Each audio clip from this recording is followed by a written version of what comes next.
there. Good morning. It's such a beautiful day to be alive. It's a beautiful Monday. How has your weekend been? A good morning to everybody joining me online. And thank you to you for making this part of your routine. I don't take it for granted. And for everyone that will watch this thereafter, I say a big thank you.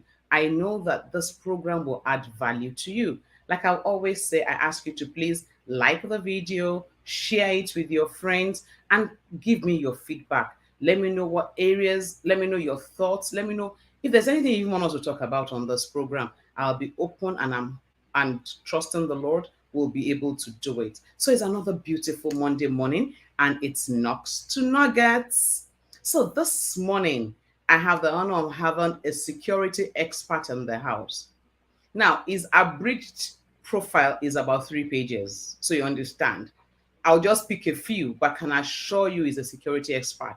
He has so many degrees, is the managing director of Debris Protection Services Limited, a licensed private guards company, and a security management organization. Is a criminologist, an international certified security expert, and a global security analyst. He holds a global gold standard security certification. He has a certified protection professional CPP board certification in security management from the United States of America.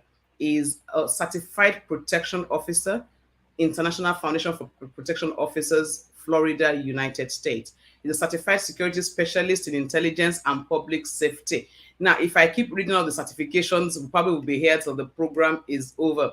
But I want to let you know that he's a recipient of Nigerian Army Gallantry Medal of Honor Operation Harmony for Bakassi Peninsula.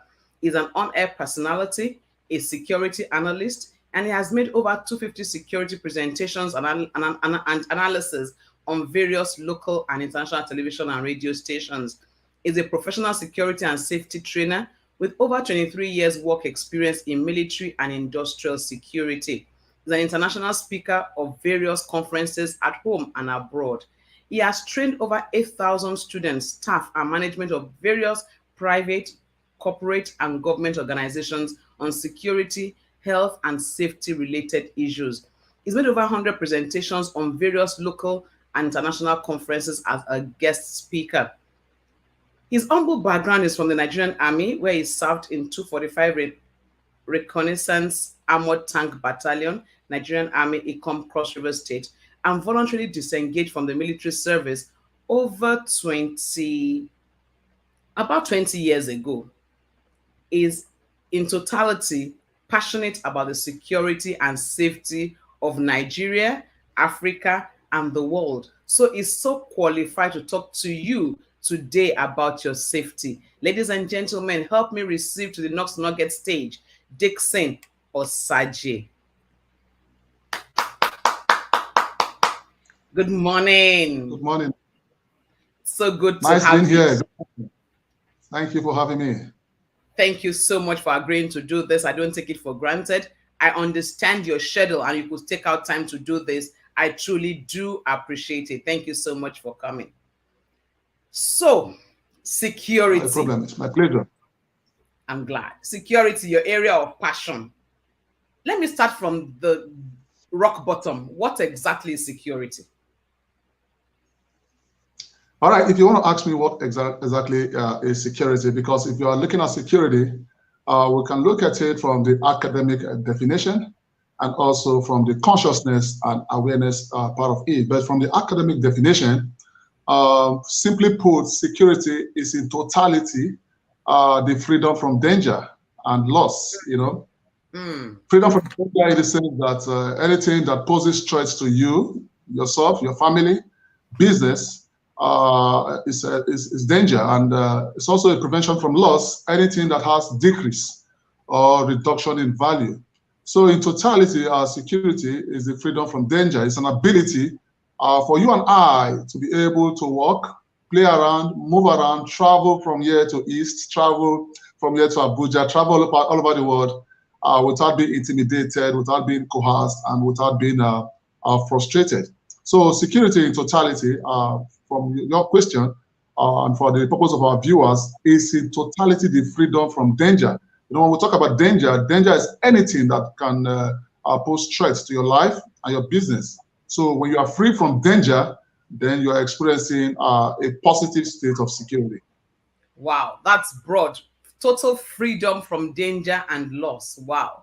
I wish we'll get to that state again, but I'm almost thinking that we'll probably get to that state when we get to heaven. So now that's security. So I'm talking about personal security. What I think now, I will want in this program to differentiate between being security conscious and fearful. Because if you're not careful, they could look the same. At times, in an attempt to become security conscious, you are living in fear. So when you say it's total freedom from danger and loss, that's security. Let's personalize it. For personal security, what are we looking at? What are we talking about? All right, personal security is broad because when we talk about personal security, it has to deal with your family, it has to deal with your children, it has to deal with your home, it has to deal with your business, it has to deal with your environment, it has to deal with your family and what's up not. But when we talk about personal security, is that steps that you and I take to ensure that we do not fall prey in the line of the criminal elements. So for me, I would say that for us to achieve an effective personal security, we must first of all have a state of consciousness. Without having a state of consciousness, you can't achieve anything security or personal security. So for us to achieve personal security, first of all, you need to arrive at a stage of consciousness. Being aware of what is happening within your environment, being aware about security threats hovering within the state or within your environment, being aware about the imminent danger, being aware about government regulations and instructions, being aware about the imminent threat in your environment, and also getting to know the state and rate of security within your environment. So that has to do with our state of consciousness, and also our state of security awareness. So the state of security consciousness and the state of the state of security consciousness and the state of security awareness, when you bring those two together, you're being conscious and you have awareness. Awareness is what we're talking about today, you and I. We just told the viewers what security is all about, and they understand what security is all about. So now we need to let them know why do we need security? What are the costs of insecurity? And what are the security threats? Now, if you ask me, Dickson, why do we need security? Basically, I will tell you that the reason why you and I need security is for the avoidance of loss and the promotion of productivity. Sometimes, if you don't have security, just like, for example, in the last EndSARS movement, you could see what transpired, what went wrong in Lagos and other part of the state. There was no productivity. A lot of people were working from home because they were scared to move around from their place of work and to other places. So, the cost of insecurity, the reason why we need security is for promotion of productivity, prevention of losses, and protection of lives and property, because the supreme cost of insecurity is death. So when you say, Dickson, what security? I have said security is the totality, the freedom from danger. Then why do we need security? We need security for productivity, promotion of safety. Wow.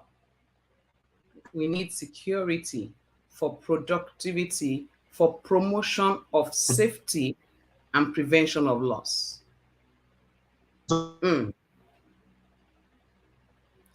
So I think we have a bit of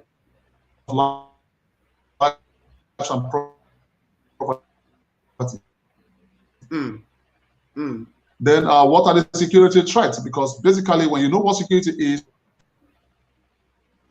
are you with me? Yes, we had a bit of challenge with your network at that point, but I think you're back on now. So go ahead. Okay.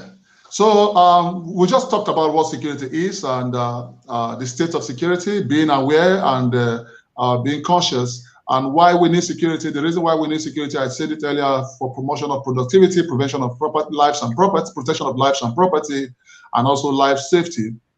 Then when you have a state of consciousness and a state of awareness, you need to understand what are the security threats. Coming to personal security here, most of these security threats we are suffering here in Nigeria, because we need to take Nigeria as a case study, is kidnapping, assassination, armed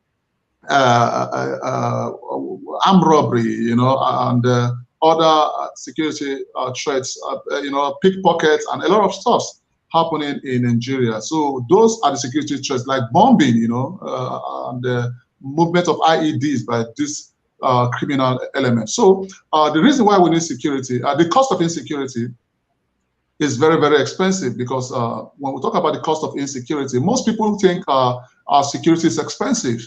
I'm one of those advocates that believe that security is the cheapest thing you can do, because most people want to look at money implication. So if security is expensive, why not try danger? When you try danger, you understand that security is very cheap. Danger is associated to loss. Danger is associated to pain. Danger is associated to emotional and psychological dysfunction.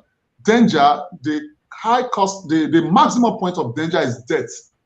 When you are gone, you are gone. So the reason why we need security is that the cost of insecurity, I mean to say, is that we must ensure we don't pay the supreme price based on our lackadaisical behavior, because the supreme price to the cost of insecurity is death.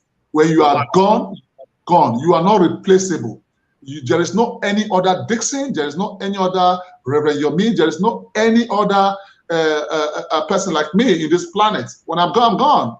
That's what I'm saying. So the supreme price of insecurity is death. So that is the maximum cost of insecurity. So when you say security is expensive, I said try danger. But when you try danger, you will know security is very cheap. I agree with you. I mean, and I also belong to that school of thought that security is expensive. But until there is something, when something happens, then you now say, oh, I wish I had paid all this price to avoid this happening. But insecurity, interestingly, is global. It's everywhere. It's beyond the shores of Nigeria or Africa. It's global. Everybody everywhere today is talking about security and insecurity of some sort. Even, I mean, at times I think Nigeria is even safer than some of those countries, where somebody just enters into a mall and just starts shooting without any reason, so to speak. And how do we then manage being security conscious without being afraid? Because it's possible to just suddenly become very paranoid. Everywhere you go, you are looking to the left, you're looking to the right, you are hoping somebody is not following you. It's like you're everywhere. How do you ensure that in being security conscious, you are also not afraid?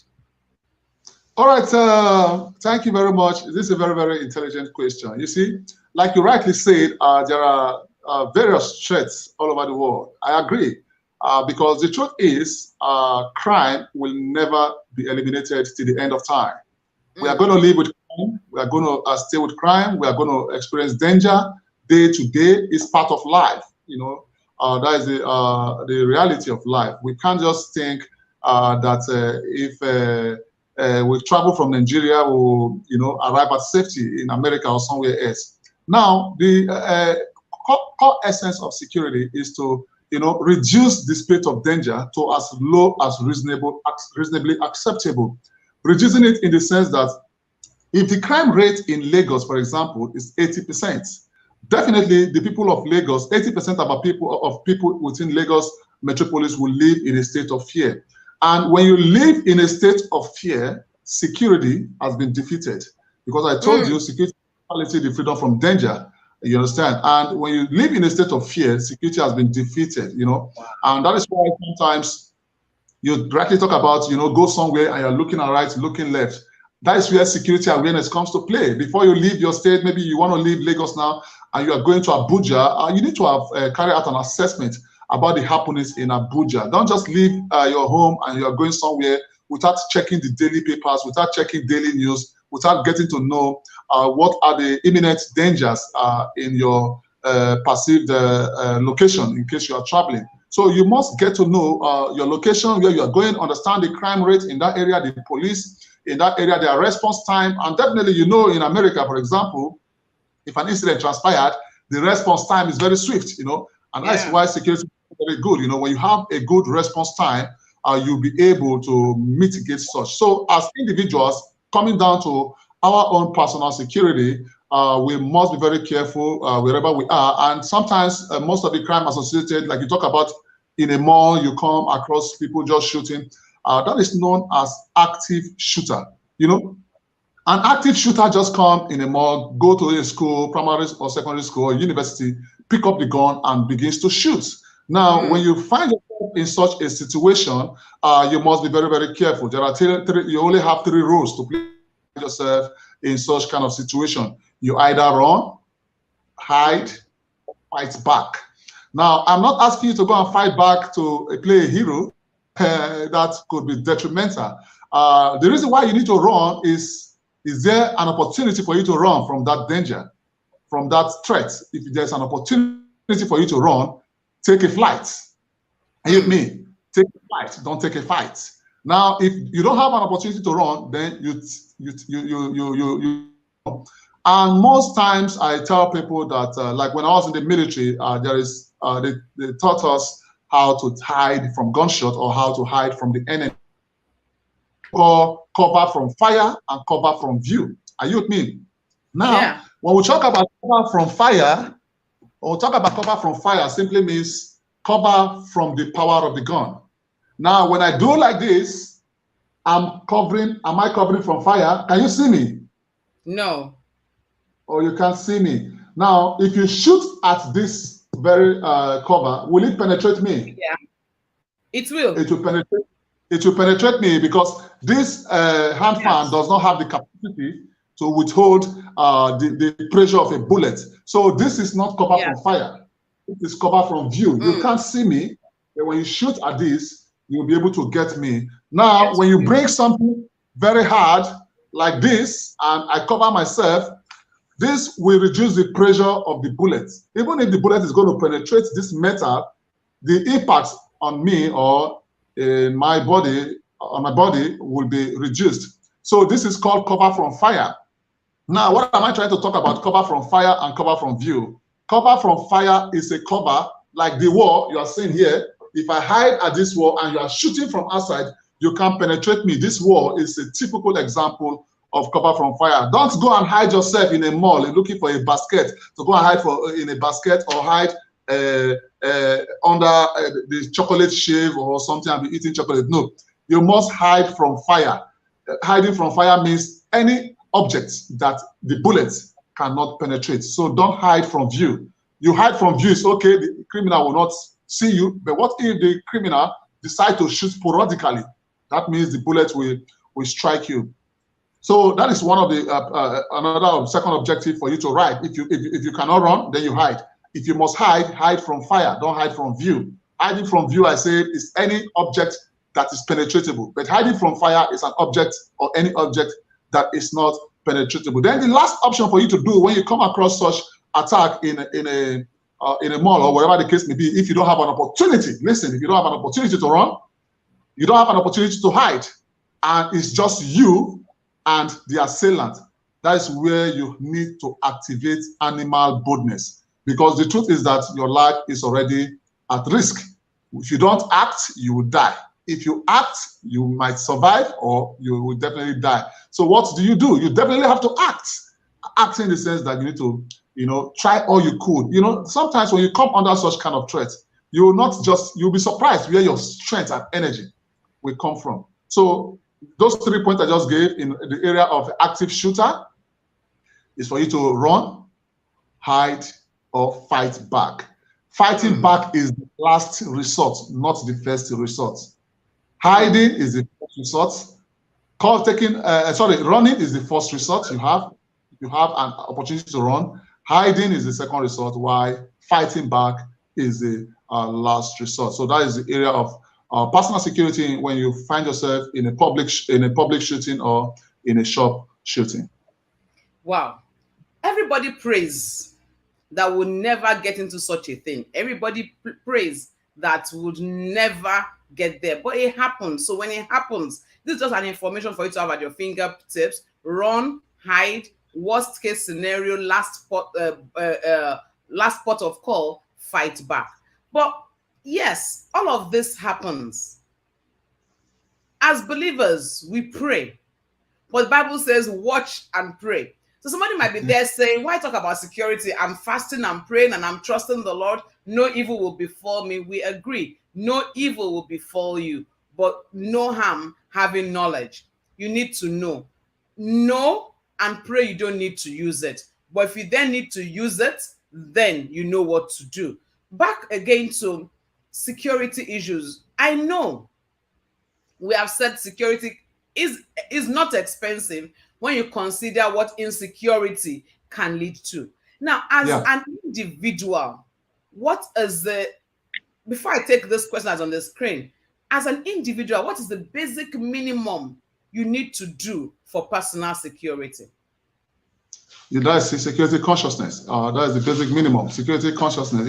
Sometimes maybe you live within an environment or within an estate. I have seen people not even contributing to the security development in their various estates. That is very wrong. You need to know what is happening within your estate. You need to know the security threat. You need to also know how to put in your security mechanism in place. For example, if I live in a Bagada estate, for example, I participate in the security meetings, weekly security meetings. Most people don't go for security meetings. It is only in that security meetings you get to know the crime rate within your environment, what transpired in environment A or environment B. When you have those information, that gives you a state of consciousness to apply your security defense mechanism. Now, coming to your question that what is the best or the minimum somebody can do is for you to be conscious. You have to be conscious. You need to have a state of consciousness. Understand your environment. That's what we call streetwise. Be streetwise. Streetwise in the sense that understand the area boys within your environment if there is. Understand the people along your street. Each time you are going home, use your eyes to count the houses in your street. Know your neighbors. Know the people you are dealing with. If you are being streetwise, you will be able to mitigate the threat that might come your way. And also, you must also understand that when you're going to work, most people, they always take one route going to work. It's very, very wrong for you to always take a route. Like me, if I'm going to work, the route I took going to work, I don't take it coming back. I take a different route because the essence why most of these criminals succeed is that they carry out surveillance against you and I. No criminal just come and strike your house by day. No, they would have patiently carry out surveillance. What is surveillance? Surveillance is an avenue in which you observe, you monitor, and you check the activities of your victim and get to know the time, place, and where to strike. So you must be conscious about your movement. Watch your back when you are driving. Look at the person next following you. If you observe that a car has been following you, you take right, it follows right. You take left, it follows left. It goes straight, it goes straight. That is a sign of danger. You just have to pull over to the nearest police station. If you are going to work, you took Bagada Expressway. If you are coming back, you can take if you are going to work, you take Bagada Expressway. If you are coming back, you can take Ikorodu Express Road. Don't allow the criminal to, identify your vulnerability, because your vulnerability is the enemy's opportunity. You must not give the enemy an opportunity to strike at you. You must cut off the opportunity. Every crime that happens in the space of time or in any environment has an opportunity to play. Because when you look at the triangle of crime, the first point in the edge of the triangle is the item the criminal want to take. Are you with me? The second point angle of the triangle is the opportunity. Are you with me? So, and the third point is the escape route or the availability, I mean to say, of that crime. What I'm trying to say is this: if we have a triangle, the edge, are you with me, is the item, because criminals don't come to your house to come and carry out praise and worship. Except some guys that went to rob. They never knew there are military men in the house. Immediately they jumped in, they saw military men, they all went on their knee and started praise and worship. You are worthy, Lord. Worthy, you are worthy, Lord. Worthy, because they know they've met their Waterloo. The military men say, okay, when you are done with the praise and worship, stand up. What are you doing here? So most of these guys, they carry out surveillance, haven't carried out surveillance. They get to know your weak points. That's your vulnerability, and that is why you must always carry out a personal risk assessment. We'll talk about risk. Risk is the potential for loss. The potential for loss. The possibility of loss. That is what risk stands for. And criminals exploit your vulnerability, because without vulnerability, a criminal cannot succeed in their activity. So you must ensure that your vulnerability does not become the criminal opportunity. Criminals only need an opportunity. Those days when we were growing up, they say 99 days for the thief, 1 day for the owner. That is the wrong adage. It's not, because if the thief attack you 99 days, you are dead. you are gone. So it's 99 days for the owner, 1 day for the thief. Yeah, that day for that thief is the day the thief have or had an opportunity to strike you. So as individuals, we must be very careful. Don't allow your vulnerability to be the opportunity of the criminal. The opportunity. Very true. I mean, and that's so key. Don't allow your vulnerability to become their opportunity. I'm going to dwell on that a little, but let me pause on that and take this question that's on the screen. So, is the government really doing enough to curb the security challenges in this country? Because some major roads in the country are crime spots. Is it that security agencies don't know what to do about those places? Well, you see, coming back to the government have a lot of issues. The number one fundamental human rights from the government is the protection of lives and property. And when you look into the social contract, you and I, we have a social contract, an unwritten social contract with the government. The reason why we have an unwritten social contract with the government is that the government needs to give you security, the government needs to give you education, the government needs to give you safety, the government needs to give you employment. And if the government fails in the area of social contracts, if they breach that social contract, which the Nigerian government has been doing consistently, bridging the social contract, not giving us effective roads, not giving us good educations, not giving our youth employment. The unemployed rate of youth in Nigeria is massive. And each time you see an unemployed citizens on the street, they are potential threats to the government. True. Government don't know that, because if you don't have a job, definitely when the criminal opportunity comes, you will dive into that opportunity. Criminal opportunity in the sense that Boko Haram carry out their employment methodology in hitting hard on those unemployed youths. They go to the youth, they induce them, financial inducement, and tell them that, hey guys, you are going to make it here fighting for us. The government cannot do anything for you. You want to die hungry, or you want to come and take this ideological fight. And that is where most of our youth got enlisted into the hands of Boko Haram, because they are well paid. They are paid in dollars, they are paid in pounds. And that is why they put their life on the line to survive, instead of them to just stay and die in hunger, or die by hunger. So for me, I think if the government want to do enough, first of all, we need to re-strategize our national security. That is where we are lacking behind. And we need to know how to understand the prevention of crime within the Nigerian state. Now, the founder of the modern day policing, the policing you and I are enjoying, either the Nigerian police or the military, because what the military, the police are doing is known as policing. The founder of modern day policing, Sir Robert Peels, says that the best way you can measure the effectiveness of the government security architecture is the absence of crime.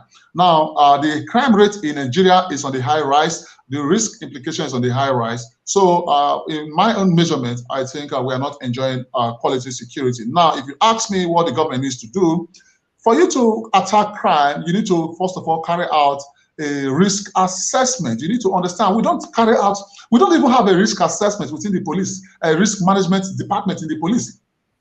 The last incident that happened in the Defense Academy, which is an aberration to the pride of our military, criminals went to the Defense Academy and killed an officer there, killed 2 officers and abducted an officer. If we had an effective risk management department, the essence of risk management department is to continuously analyze the risk, evaluate the risk, and carry out risk treatment. Carrying out risk treatment is also known as risk mitigation. put in mechanism in place that will mitigate those risks so that you don't face danger. So the government needs to start looking at crime mapping.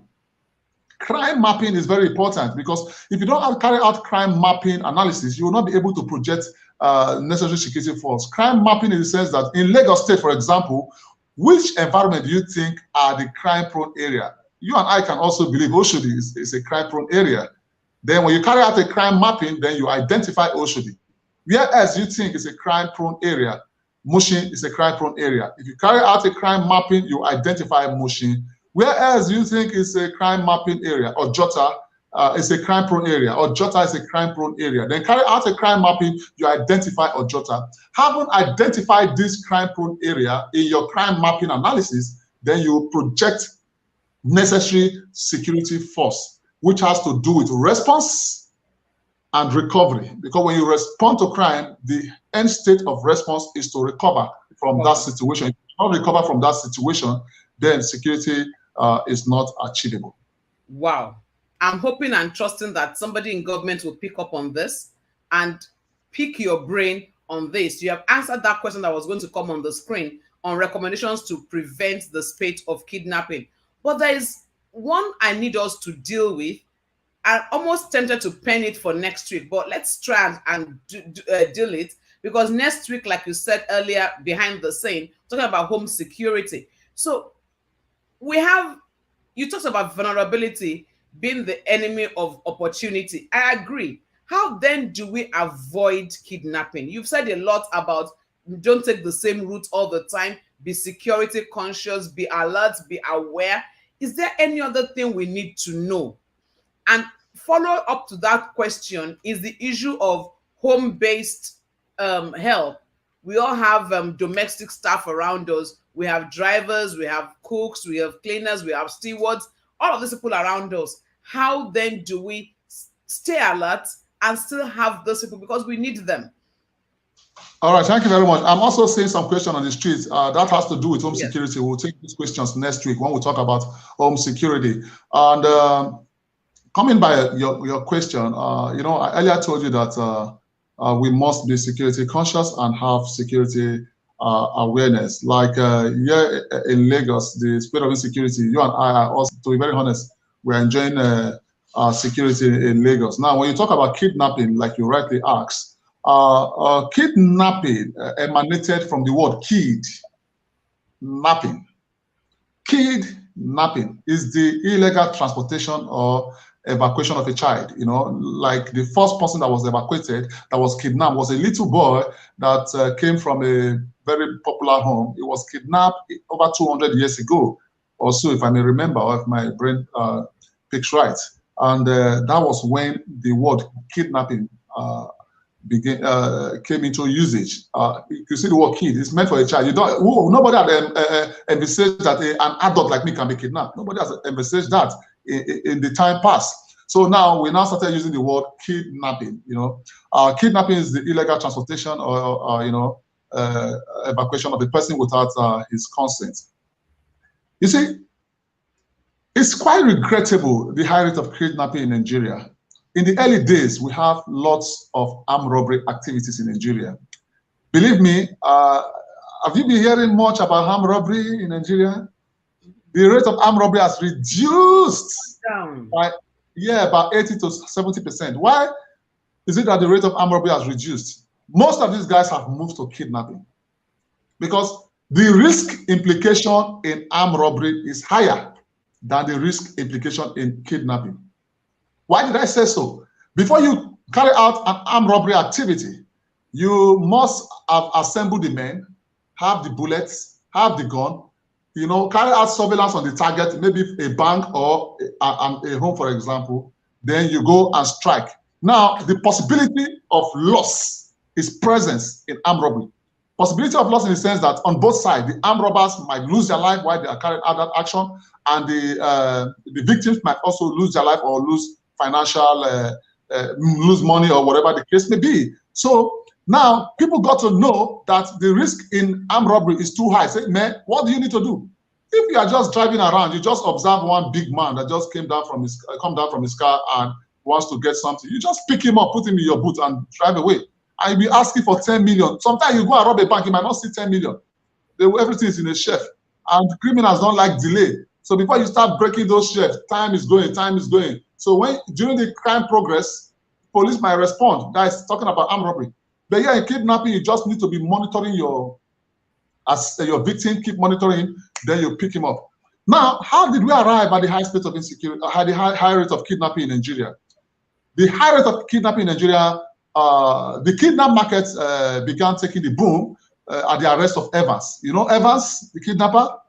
Yeah. Now, when Evans was arrested, the media house and the police played a big role in the high rate of kidnapping now in Nigeria, because the media house gave Evans publicity.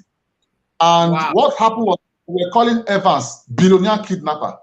Billionaire kidnapper. Just imagine I am jobless and I'm hearing that Evans made about, I'm listening to you now, and you are telling me that Evans has been arrested for kidnapping XYZ. He made about 2 billion. What?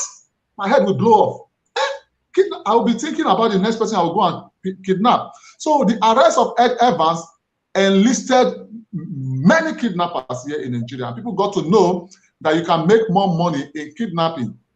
The Nigerian police PRO, public relations officer, did a bad job at the arrest of Evans, because the Nigerian police must be very careful not to receive praises. The essence of police is not for you to receive praise. The essence of police is for you to protect the people and give them safety and comfort, not for you to receive praise. No, you don't need praise. That's why if you travel to places like London or America, they don't need praise.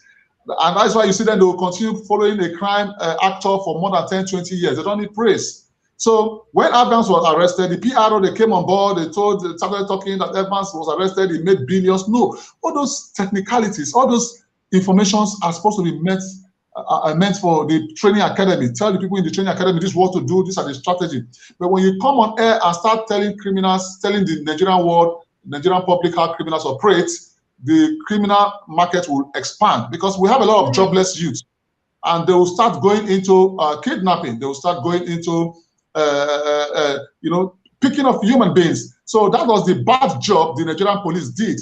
I have said this many times, both on international and local TV. So they did a very bad job. That was how the kidnap market took a boom, and a lot of people started migrating from armed robbery to kidnapping, and here we are suffering from the highest rate of kidnapping. So if you want to ask me, how do you prevent yourself from kidnapping? First of all, you need to carry out a self-assessment. How do you look going out? Do you put on golds and jewelry when you want to go out? Because putting on gold and jewelry is not for any kind of events. Because even, let me tell you the truth, most of these kidnappers, they go to events. They attend events. They spy on their potential victims. When they see you coming with big car, they try to trace you. Some of them spy on their victim on Facebook. That's why whenever you are traveling, whenever you are on holiday, you don't need to tell the world on Facebook. The Facebook is a threat market. When anything you put out there on Facebook, you are giving yourself, you are putting yourself in danger. So kidnapping took the boom at the arrest of Evans. And sometimes when you carry out kidnapping, like last time, a pastor and his wife were kidnapped at Agege area, and they demanded for 50 million naira. Which of the Nigerian bank will you go and pick 50 million naira? So the reason why we arrive at this stage is the mishandling of Evans' case. It was highly mishandled, and that is why a lot of people are suffering from kidnapping. So for you to prevent yourself from kidnapping, you need to watch your movements, where you're going, and the time you're going there and the time you're coming back. You understand? And also try not to, display your wealth. Don't go on best car. Sometimes you want to go for events. Why not take Uber? Why not take taxi? You understand? Because these guys, they look for high-profile targets. None of them wants to, waste their time. The last 2 months, one Abinu was jogging. The Abinu was jogging. They thought it was a Oyinbo man. He was jogging. These kidnappers, they were following him. They grip him. Haven't kidnapped the Abinu. Getting to their location, they got to know that it was an Abinu. That was a bad market. They beat hell out of this Abinu. Serious beating. So you have to also be careful of deception. Don't deceive the criminal. Don't be who you are not. Don't be showing yourself, dressing so big, and at the end of the day, they kidnap you. There's nothing in your account. They will beat hell out of you. And that's why sometimes they will just provoke and kill kill the victim, say you useless man, so you don't get money, now you wear agbada, you don't get money, they go borrow jeep. Poor man like you, they will kill the person. And that's why sometimes you need to work on your body structure. Sometimes they will look at your body structure and say, money dey, money dey, money dey, money dey. So sometimes if you want to prevent the kidnap rate, your lifestyle needs to be checked. Are you with me? It needs to be checked. Your dressing, there's a friend of mine, he has a very big stomach and he works with NEPA.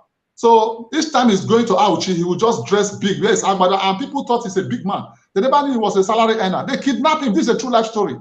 They kidnapped the guy because of his stomach, big stomach. So you need to start working on your stomach because your stomach could be deceptive. You have a big stomach and your stomach is bigger than your account statement. That is very, very wrong. Work on your stomach because this stomach might mislead people. The stomach might be follow-come, that is natural, and it can also be achieved by what you eat. So work on your stomach. This guy was kidnapped because of big stomach. 7 days in the enemy camp, he received an alert from NEPA. And he showed them, say, see, I'm on NEPA, they work, I don't receive alert. And they saw it 82,000 naira per month. And they told him that, so you the salary earner, now they come village, they can't do big my every time, big my every time. They beat a lot of him before they released him. So mind the way you dress, check out your appearance, check your lifestyle. Don't dress to impress anybody. Don't dress to impress anybody. Each time you dress to impress people, you are also impressing the criminals. Each time you impress people, you are also impressing criminals. Wow. Our last question before we call it a day today is this, because next week we're talking about home security, so I want to take this out of the way before we get there. It says, it seems this must be a work for government. Then, Mr. Dickson, is there anything ordinary citizens like us can do to help the situation? And that question is referring to crime mapping. Is there anything we can do to help the situation? Is there anything we can do to help in this security issues? Yes, we have a lot of things to do to help in these security issues. There is what we call crime prevention through environmental design. Take, for example, now, Banana Island, they are practicing crime prevention through environmental design. Before you can get into Banana Island, you pass through access control, you pass through perimeter fence, and you pass through clearance. That is what we call crime prevention through environmental design. So for the fact that the police are doing their best, we should not depend on the police, we should not depend on the government. When you are gone, like I rightly said. Your life is very important. You need to protect your life. You need to protect your environment. So community needs to start coming together and carry out a crime prevention through environmental design. That is carrying out their own community security. If you go to Osborne, for example, they are practicing crime prevention through environmental design. If you go to Dolphin Estate, they are practicing crime prevention through environmental design. So like all these estates you see, they are known as crime prevention. Though they don't know, but they are practicing crime prevention through environmental design. Now, another way we can also help the government is that when you see something, say something. Try to tell the government what you see, what is happening within your environment. Most people don't trust the police any longer, and I don't blame them because we have moles in the police. When you go and give some of them information, the information will get to the public. You also need to carry out a security education. Security education is very, very important. You understand? Try to educate the people, and also don't bring up a child you cannot take good care of, because a potential child that is on the street jobless, a child that is on the street jobless is a potential threat to the government. My father have 11 children, and we are all alive. 9 of us are alive now, 2 are gone, and we're all doing fine. Everyone have cool-headed. We're all cool-headed. My father was a soldier. He has 3 sons. He has 4 sons. Myself, my elder brother, and my younger brother. He enlisted 3 of us as soldiers to serve our great nation, to protect the territorial integrity of Nigeria. So in a family, we have 4 soldiers. What are you doing to support the state of insecurity in Nigeria? Do you have a child that you can send out there? You complain, Nigerian police, stupid, idiot, Nigerian army, idiot. Have you sent your child to go and put on that uniform as a pride to protect the sovereignty of Nigeria? What have you done? If my father can serve the Nigerian army for 37 years because he joined the Nigerian army in 1967. He fought the Civil War, he fought the Liberian War, he fought the Sierra Leone War, and he's an instructor who has trained over 500 soldiers, 500,000 soldiers from 1967 to date, enlisted his 3 children. And the only thing my father told me about Nigeria is that whenever anything happens in Nigeria, we should be prepared to fight. What are you telling your children about Nigeria? What are you telling your families about Nigeria? We have been saying so many negative things about Nigeria, and that's not good for the children. Their consumption. They don't. When you start, like maybe husband and wife say, this country bad, oh, very useless country. This child will grow up and hate Nigeria. That is where they will also breach the social contract. Each time you see criminals going to rob or stealing or killing, they are also breaching the social contract, because the social contract is for the government to give you basic amenities, give you security, while you in turn be a good citizen. Now, since the government are unable to protect Nigerians, unable to protect the citizens, then they will experience the breach of the social contract. So we need to look at also creating institutions that will be taking care of those children on the street. If you go to Lekki, for example, you see a lot of children, small kids. They are begging. They're supposed to be in school, but they are begging. Government are not doing anything. State governors drive by, councillors drive by, commissioners drive by. I can't drive by as a commissioner and I see a child on the street walking. We need to start looking at parental absenteeism. Don't bring up a child that will constitute nuisance to the state. We need to also establish an institution like Ministry of Homes. I've suggested that to the government. They should establish Ministry of Homes, whereby they take those child that are not well taken care of by their family, seize them from their family. In the UK, if you don't take care of a child, the government will take it from you and you become government child. So government should start looking at adopting children that are potential threat to the society. Wow, that's a textbook full. That's so much information there, but so true. Thank you so much. Now you have landed it again, putting the responsibility on us technically to also play our part.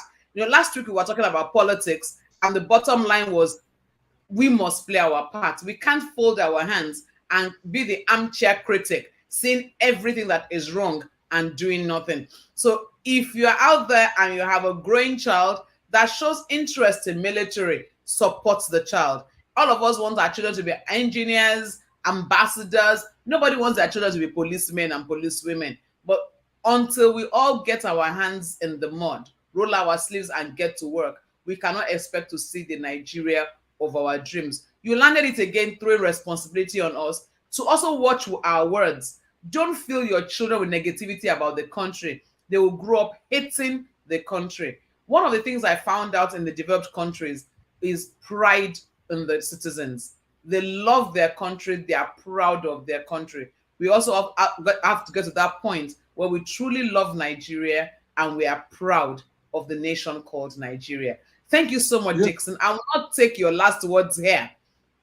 I will put a pause till we'll come together next week, Monday. The way we are going, might be doing 3 editions, but let's come to next week, Monday. We'll look at home security. I'll be taking it off from where you have stopped. You landed on home. How are we raising our children? What are we telling our children? And we'll take it from there and talk about home security. Once again, thank you so much for this enlightening session. Very, very educative. God bless you. Thank you very much for having me. It's a pleasure. Thank you. Wow, that was something. In fact, it's a wow. Thank you again to Dickson. I am, and to everybody on the call, and for those that will watch thereafter. Thank you for giving me a share of your time to look at this very important topic, personal security. Next week, Monday, we're talking about home security, and I look forward to having you also on that call. Call up your friends, share this video, let people know that there's something called Knocks to Nugget. And I know that next week you'll be hitting down at us, our home. How do we ensure home security? To talk about our personal helps, our stewards, our cook, how do we hire them, our gatemen, our drivers, all of those things we'll talk about next week. And if we cannot finish, we'll again talk about it some other time. So until I come your way next week, Monday, have a very fruitful week. Don't forget, whatever you can think, you can be, you can do, and together we win. Have a wonderful week. God bless you. Enjoy yourself. Love you.